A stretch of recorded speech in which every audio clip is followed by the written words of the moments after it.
দুজনকে ছাড়া খুব ভালো আছি। হ্যাঁ, সেটা তো এতদিন দেখতে পেরেছি। সেটা আমিও দেখতে পাচ্ছি। চোখ দিয়ে দেখেছো, মনের চোখ তো তোমার বন্ধ। মনের চোখ তো কখনো বন্ধ হয় না। তুমি আমাকে ছাড়া ভালো থাকতে চেষ্টা করছো, কিন্তু তুমি পারো নাই।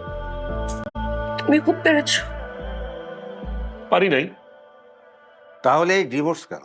কারণ কারণ আনিকা আমাকে বোঝা মনে করে। আর তুমি আমাকে মূল্যহীন। তুমি যদি আমাকে এতই মূল্য দিতা, তাহলে এত বড় একটা সিদ্ধান্ত নেয়ার আগে আমাকে একটাবার তো জানাতা। আমি জানানোর মতো পরিস্থিতি পাইনি। ভালোবাসলে পরিস্থিতি তৈরি করা যায়। আসল কথা হলো তুমি আমাকে মানুষ মনে করো। তোমাকে আমার মানুষ মনে হয়নি, তুমি আমাকে মানুষ ভাবছো। তুমি তো আমাকে রোবট ভাবতা। আমি বুঝতাম পারছি